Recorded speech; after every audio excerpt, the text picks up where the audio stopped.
first travelled to Afghanistan in 2007 to try and understand what it was like for a young British soldier fighting on the front lines. During this time, I experienced the reality of war and witnessed extraordinary bravery. I want to understand why we've been here for 10 years. I suspect we thought, well, that was the job done. Has the human and financial cost been worth it? I'd give my life to bring him back. And for the first time, I'll come face to face with the Taliban.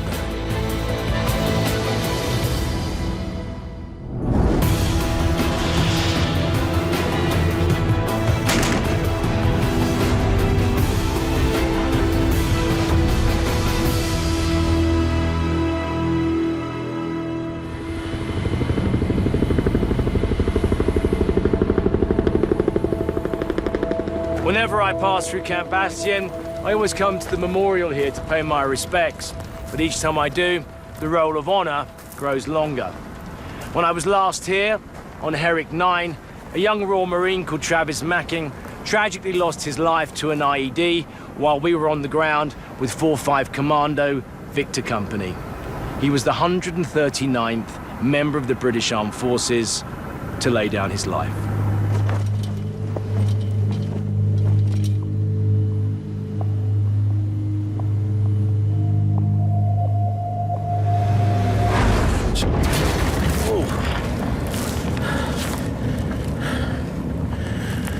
Anyone know what that was? Contact IED uphill. IED. So over there.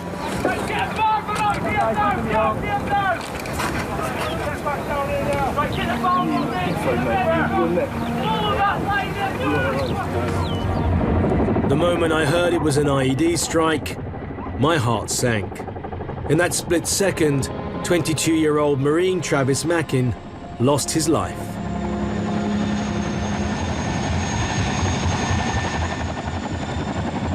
His comrades did everything they could, but his injuries were such that he didn't make it.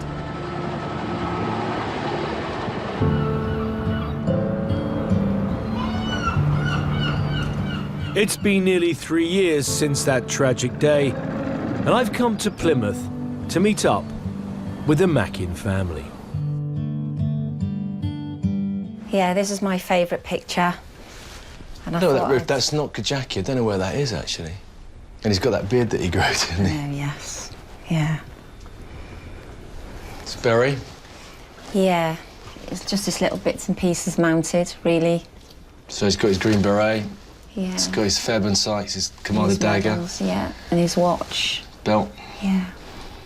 And obviously, down here, we've got his ashes are in here, which obviously we're not ready to scatter anywhere as yet. So really, I'll probably keep hold of them for quite some time, I think.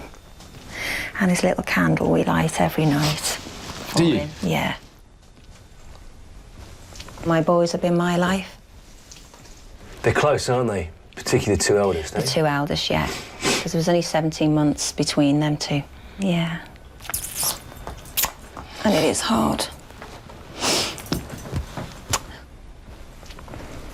It's hard because they're not that unit anymore. They're not that same unit. And there's a massive hole in our lives now, big time.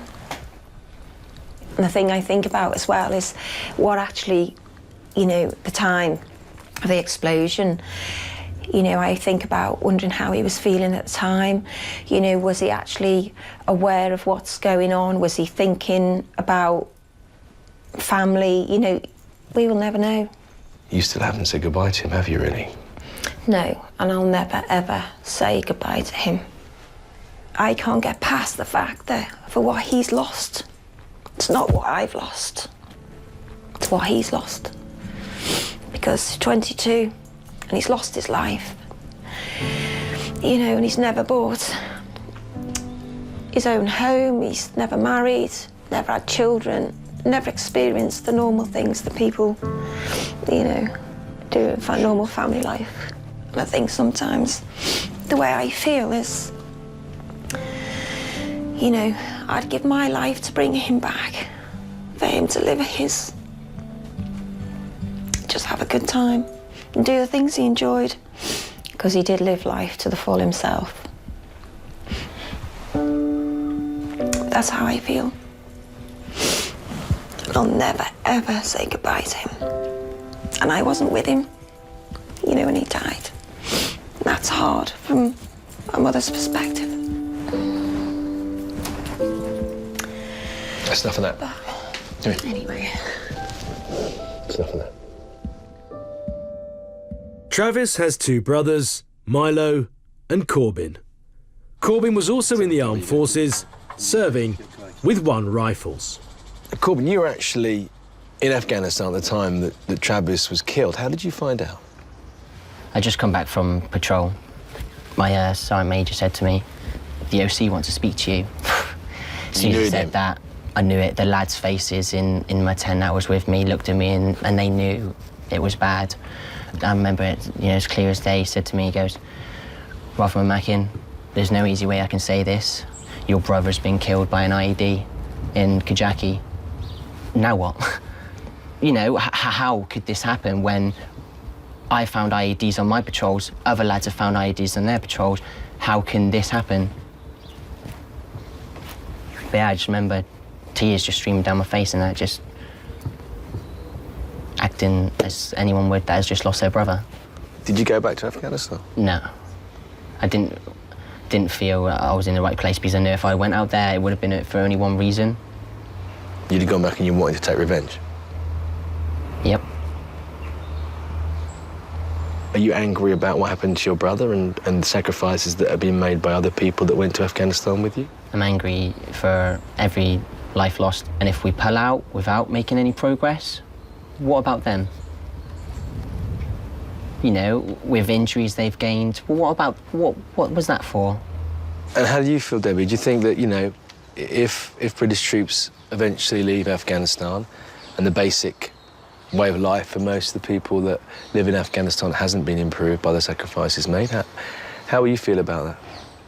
If they pull out and they haven't achieved what they want to achieve, then I just think it was a waste of time. Waste of time since day one, and Travis lost his life for nothing.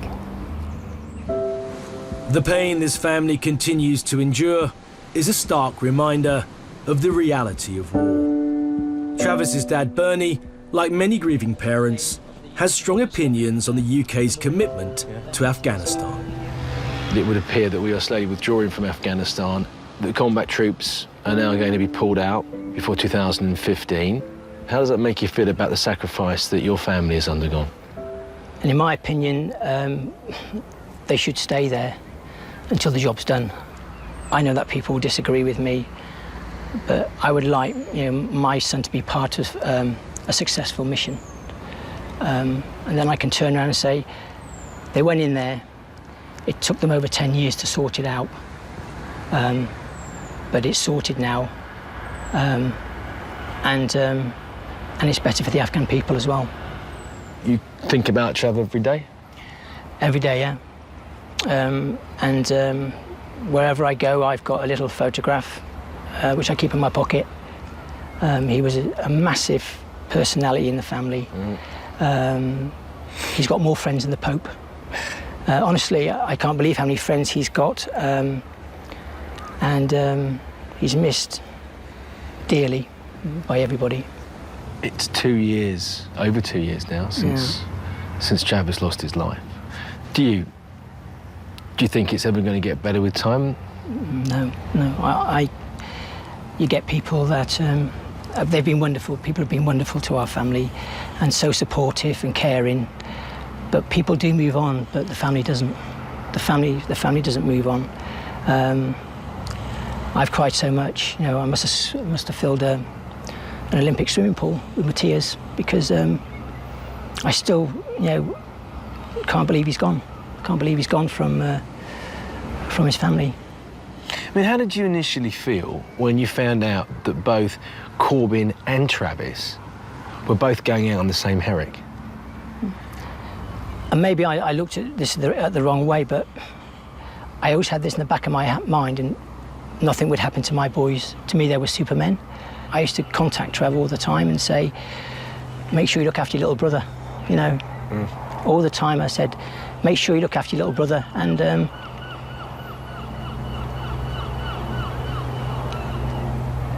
he did, but he didn't come back.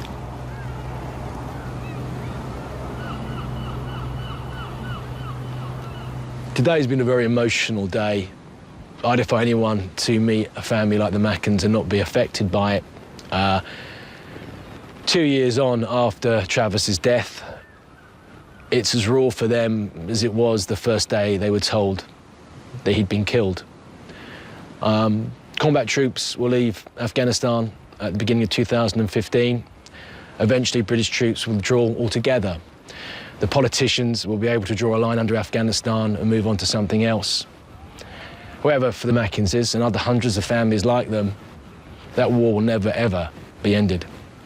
And they will be reminded of it until the day they die.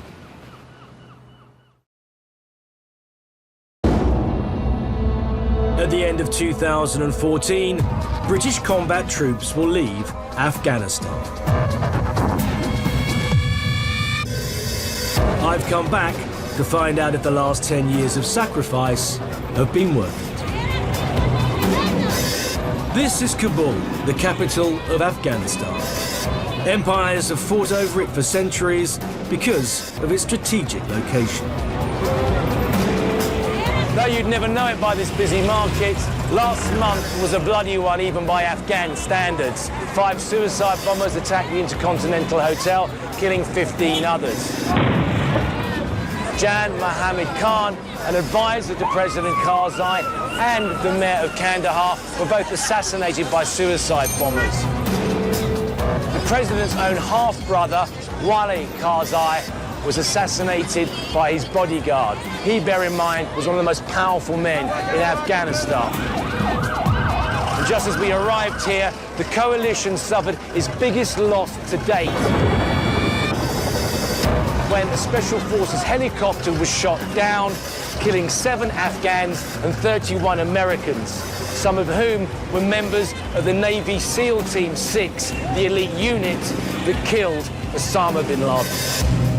The Taliban lost control here in 2001. However, their influence on the city continues. Suicide bombings and murderous raids on high-profile targets are telling the world that the Taliban are far from finished. I'm meeting Sir William Patey, the British ambassador to Afghanistan. If we came here in 2001 to get rid of Al-Qaeda and Osama bin Laden, how did we end up staying for 10 years? I think what we did in 2001 is we came in, we overthrew the Taliban, who had provided a safe haven for Al-Qaeda. And I suspect we thought, well, that was the job done. And I'm conscious that when it was in 2003 that we invaded Iraq, and I think we took our eye off the ball. And I think what happened was, while we were in Iraq, the Taliban thought, hello, there's an opportunity here, and began to regroup and regenerate. In 2008, 2009, there was the realization that we took our eye off the ball, and we began to invest the resources needed to build up an Afghanistan that would be in a safe enough state for us to leave. Presently, we're cutting back on our military across the board. People are looking to problems back in the UK, particularly lately. Are we going to be able to justify spending money on the Afghan National Army and the Afghan National Police and its security when people at home, rightly so, have concerns about where we sit? Well, what's best for us as a nation? It's a reasonable question. I think the reality is that we're going to be spending a lot less. I mean, we're currently spending over £5 billion a year on our commitment to Afghanistan. A lot of people will be shocked at home. £5 billion. £5 billion on our commitment here. The Americans are spending over £100 billion. But what we're talking about is when our forces withdraw out of combat, and the Afghans are doing the work, our costs are going to go down dramatically. Will we be leaving Afghanistan a better place when we eventually pull out of Afghanistan? I think we'll be certainly leaving Afghanistan a better place. And I think we'll be leaving it on a path to a place that it's never been. free of war and free of conflict. That won't happen by 2015, but it could happen by 2025. You know, that's the most optimistic scenario, and there's a long way to go, and a lot of things could go wrong. But I'm absolutely convinced that we've done everything we could to give Afghanistan a chance. And I think all the young men and women who've given their lives for this country, their sacrifice will not have been in vain. One of the hardest things I have to do is to write to the next of kin of the young men and women who die in this country. And it's very important that I try and explain what it is they've died for and how important it is, and that their sacrifice won't be in vain, and that they are genuinely contributing to security and stability in this country. And I say to my staff every day, we mustn't let them down. We must work as hard as we can to give this country the best chance it has to emerge free of the conflict it's seen over the last 30 years. A large number of lives have been lost on both sides of this war, but it's fair to say the Afghan people by far have lost the most. I want to understand what drives the Taliban on when they are faced with such overwhelming odds. Located on the outskirts of Kabul is the dreaded Polishaki prison. This houses some of Afghanistan's most dangerous inmates, including members of Al-Qaeda. It's also where I'm going to meet the Taliban for the first time. Polishaki is infamous for overcrowding, murder, and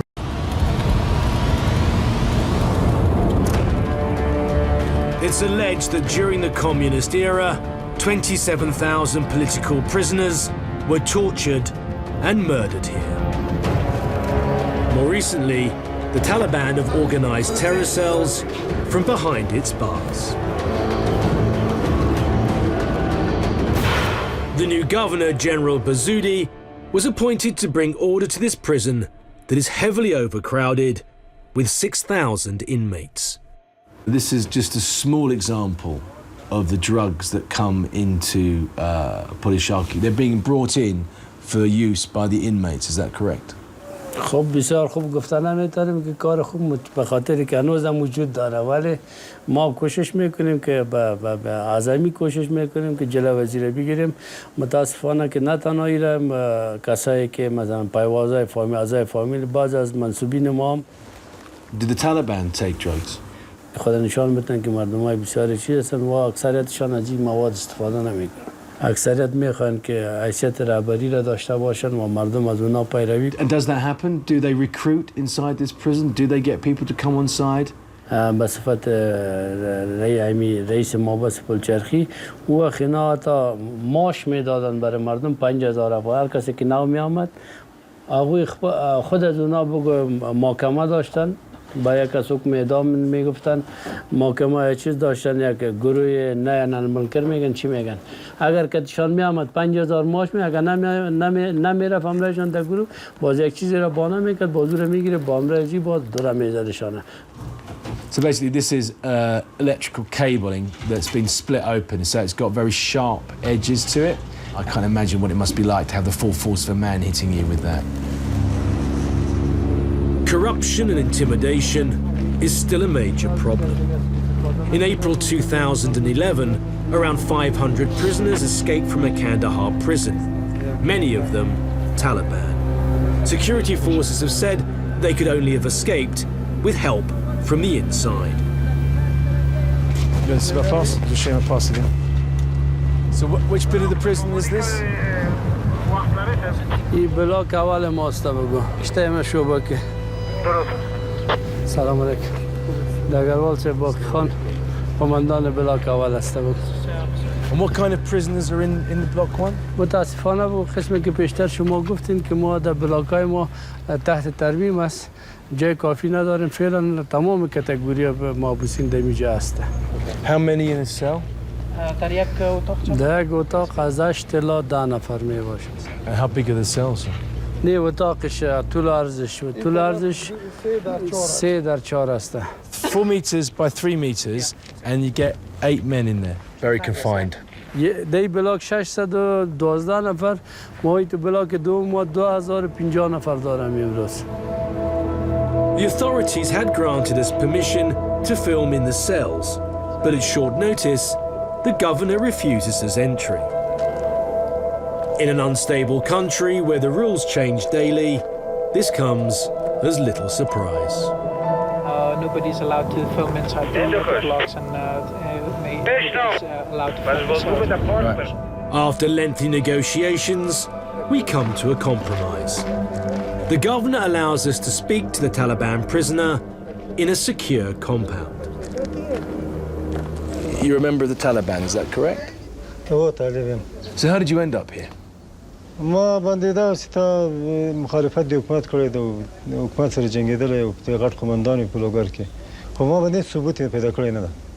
As a Taliban, do you think that Mullah Omar will control this country at one point, one day?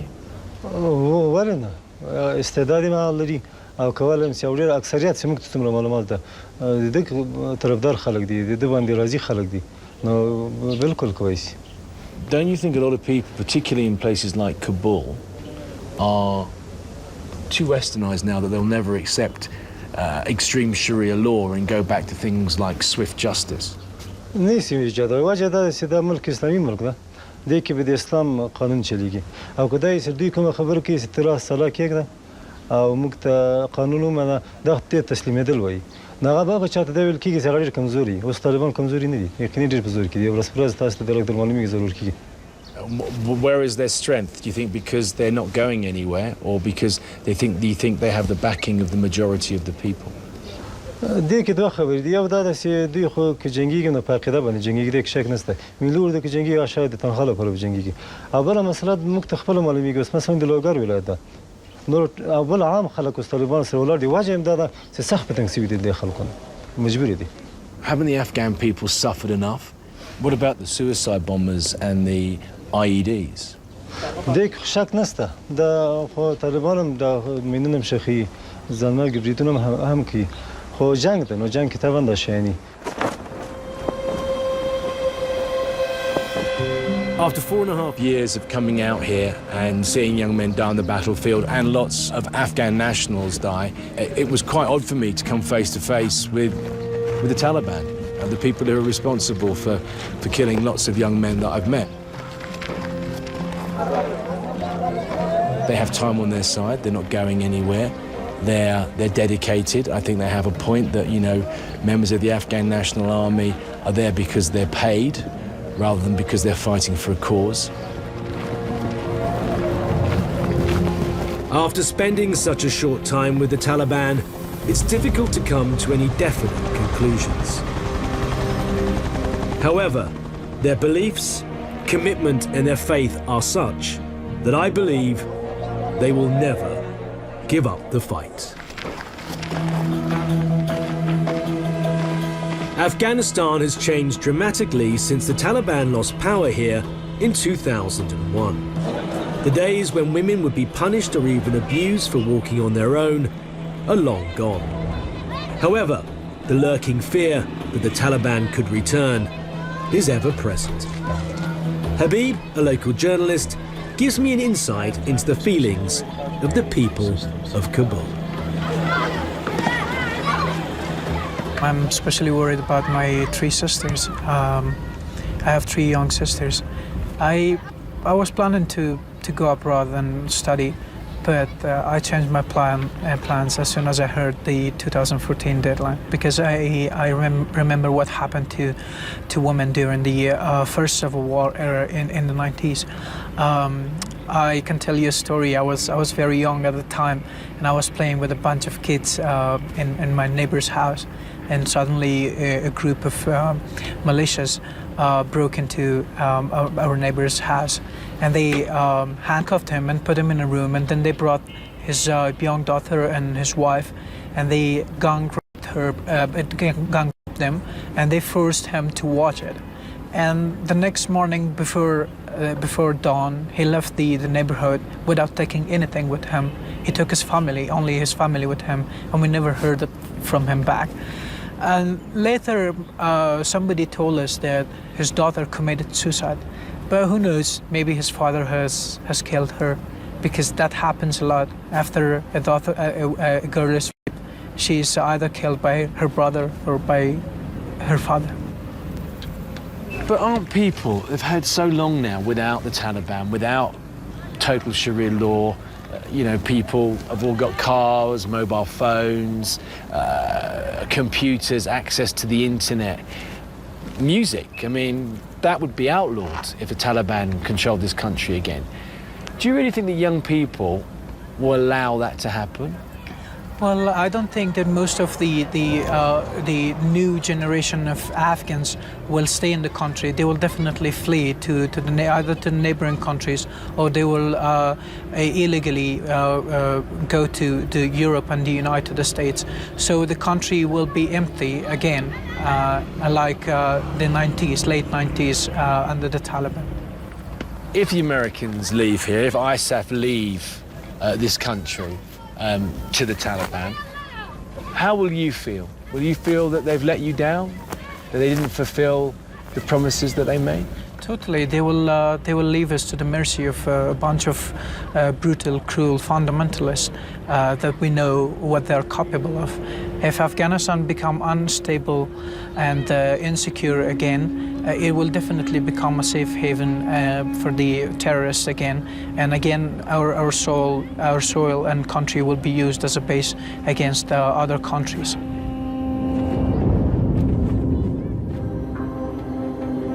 Despite his concerns, Habib has connections with the Taliban. He's arranged for me to meet with the main spokesman of its political wing. This carries obvious risks and has taken time to negotiate. His name is Akbar Agar.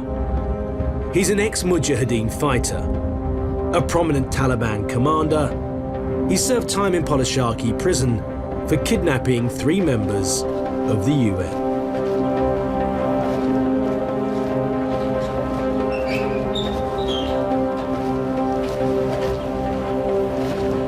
What now are the objectives of the Taliban in terms of this country? What do they want? What do they see the future of this country being? او طالبان چې اوس راپورته شوي دي اصلي هدف د طالبانو د اشغال استکول دي د افغانستان د اشغال د افغانستان خلاصول دي او طالبان غواړي چې په افغانستان کې خارجي قواوې نه او طالبان غواړي چې په افغانستان کې یو اسلامي حکومت وي. There's been war in this country for a very long time. I think most of the people here are very tired because of all the fighting and very sad because of all the fighting. Do you think that there will be eventual peace in this country and a negotiated peace?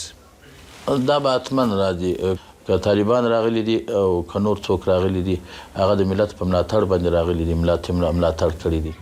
Many people that I've spoken to, Afghans, say that if the Americans leave, then the Taliban will take over.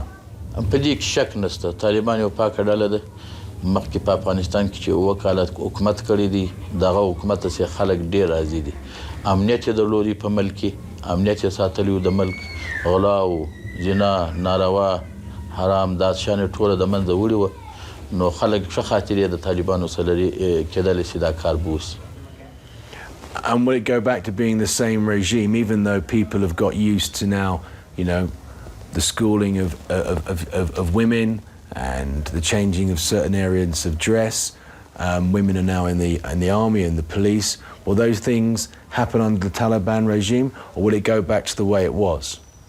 اورالو د شذو حقوق ته موږ د شذو حقوق طالبان هم د شذو د حقوق مخالف نه دي خو د شریعت په چوکاټ کې ټول افغانان چې دي هغه د شریعت په چوکاټ کې په افغانستان کې د شذو حقوق غواړي او د حقوق دار چې خپل اصطلاح ده د حقوق موږ د شذو نه غواړو. ما خپل نظر دستی او نه طالبان غواړي نه نور افغانان غواړي چې هغه د خارجانو رقم لکه په خارج کې کېږي. Why do you think all these foreigners are in your country then? Why is ISAF here? Why are the United States in your country?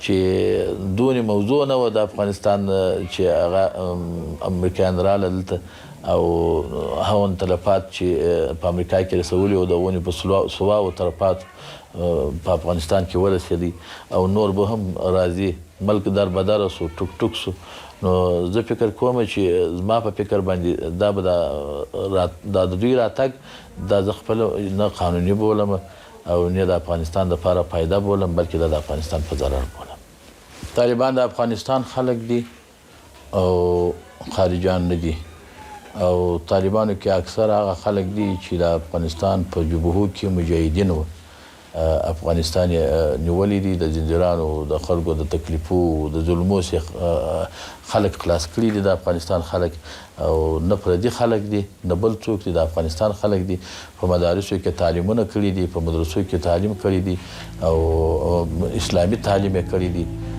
خدا خلک دي Akbar Agar's vision of a future Afghanistan seems to me to be in direct conflict with the views held by most modern Afghans. While they all long for a corrupt-free, stable and peaceful country, it's doubtful that the majority would suffer the strict regime the Taliban has to offer.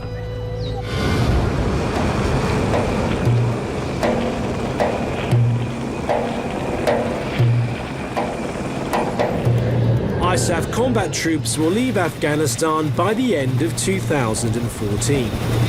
You have to wonder what's going to happen to the multi-billion-dollar infrastructure that has been built here. Camp Bastion, which has grown out of the desert, is now the size of Reading and still growing. After a 2.5-month gap, I'm on my way back to meet the men of Whiskey Company 4-5 Commando. When I was with them last, they'd adopted a population-centric approach to defeating the Taliban. By gathering local information and using high-tech surveillance equipment, they were able to pinpoint, locate and remove high-ranking members of the Taliban. I want to find out how successful this new tactic has been and whether counterinsurgency can ever be truly effective unless it has the total backing of the local population.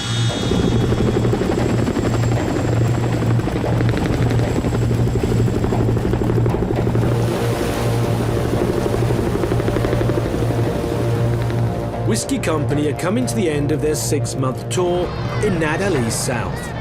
Thankfully, no one has been killed or injured during their time here. It's great to be back amongst friendly faces, but it's very clear everyone's looking forward to going home. Right. Hey Ross. Nice to see you. It's nice and cool in here at night though. Yeah. Yeah, we're super right.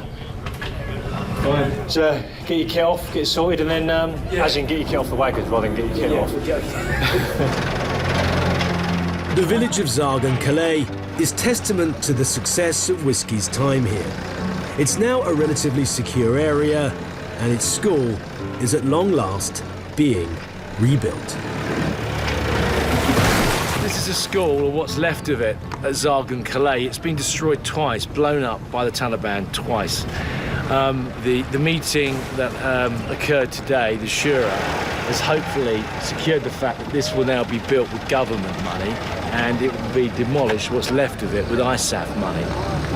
But for me, anyone that's involved in this project is a very brave person, because even if you're helping to demolish it, whether you're going to come and teach in it or even if you're going to attend it as a student, you will run the risk of losing your life at the hands of the Taliban.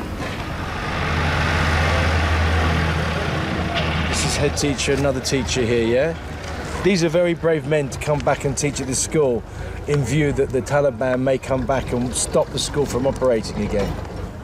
Yes, Zargan Calais village have security. They are very happy to teach. They are coming to high school.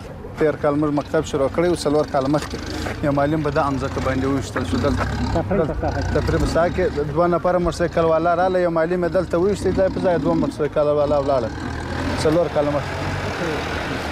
Are you not worried as a teacher here now that might happen again to you?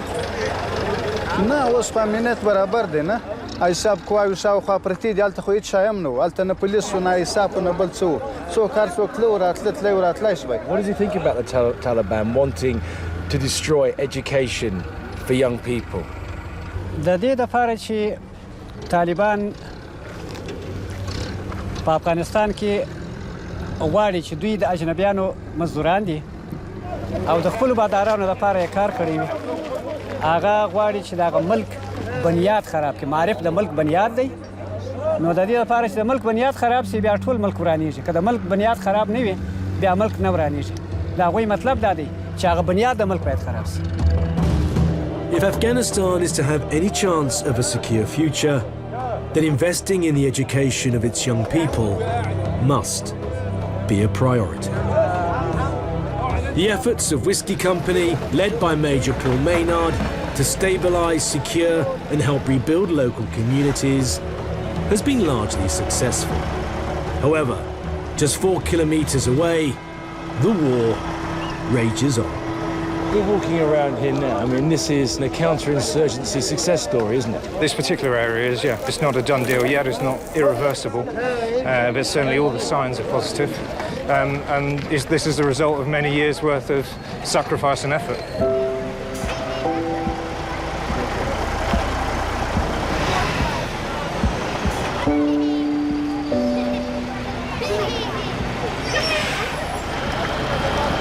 You can't do this sort of thing until you've established security. And really, we didn't establish security in this area, our predecessors did. What we've done is ensure that the campaign momentum of building on that security and bringing development and bringing hope to the local population, focusing on them rather than focusing on the increasingly weakening enemy. You've discussed the fact that this is quite frustrating as Royal Marine Commandos. This is not really your role, but you've adapted to it and you've taken on the mantle that, you know, you've carried on the baton that was left for you and you're going to hand that back on now to the Scots. But we know, just up the road, 4 clicks up the road, you know, 4-2 are having a pretty hard time with it. We all know some of the guys that have been lost on this tour or seriously injured, you know, and of course our thoughts are with their colleagues. If we are genuinely going to achieve something tangible, then we need to do the right thing, and the right thing at the moment is to focus on maintaining the security bubble that's been achieved and fill that security bubble with development and community pride that will show them that life under this government, as enabled by ISAF and the ANSF, is better than the alternative. I was expecting to get my hands dirty and get a few rounds down, but it hasn't been like that. It's been completely different. Has that frustrated you? In a way. We're only a kilometre away or so from Juliet Company, from 4-2 Commando, just to the north. You know, they're in contacts like week in, week out, and we can see... You can hear it. We can hear it. We you heard can some see earlier, the attack helicopters flying in there. You see Apaches flying in, giving it the hellfire every now and then, and it is kind of frustrating because we're sat not too far away and it's all happening, and you know, in a way, yeah, we do want a piece of the action, but we know at the same time Juliet Company had a really hard time, had a tough tour, lost a couple of lads. So, you know, it's a double-edged sword, really. If you ask any of those guys, when they left Condor, their base up in Scotland, that they'd be throwing stones with Afghan children to clear a football pitch, they'd have probably laughed at you. Most of them were expecting young children to be throwing something very different at them. This is what the whole idea of counterinsurgency is about. Those young boys, the relationship you're building with those soldiers behind me, I hope will make them less inclined to listen to some extremist who'll want them to strap a bomb to themselves or go and lay an IED or pick up a rifle.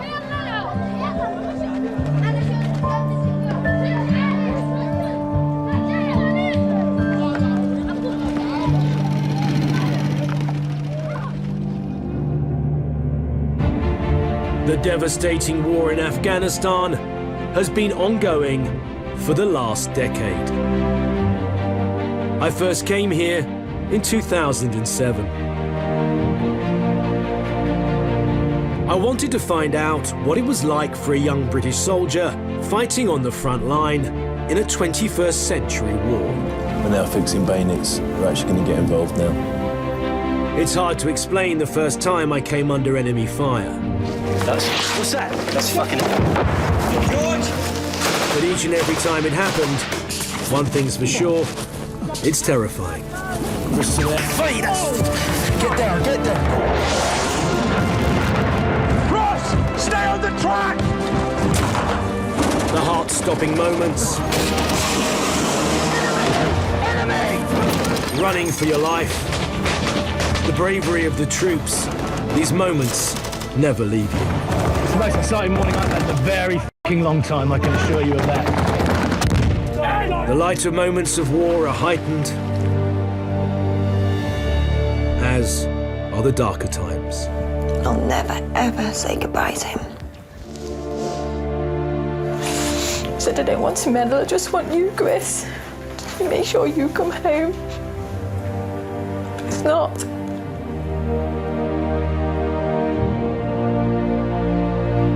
One thing is very clear. This war has cost countless lives and cost billions of dollars. The legacy of this conflict will stay in the minds of many for decades to come.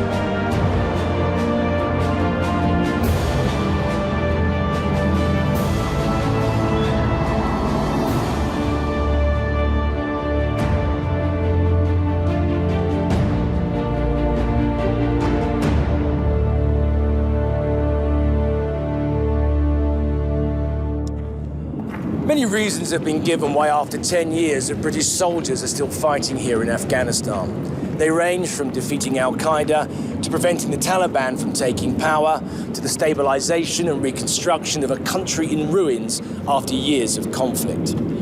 Some believe that it also makes political sense to have a military footprint in a country that borders Iran and Pakistan. The simple fact is, though, that the cost in lives and money does not equate to the success on the ground here. Afghanistan is still the fourth poorest country in the world and its largest opium producer. Corruption is endemic. There is an over-reliance on foreign aid, and tribal and ethnic differences only serve to perpetuate the problems here. At the end of 2014, British troops will cease combat operations, though some will remain on the ground in an advisory role. Undoubtedly, the Afghan National Army will continue to rely on air and ground support from NATO forces for the foreseeable future. The Taliban have stated that they will not give up their jihad until the last foreign soldier leaves this country.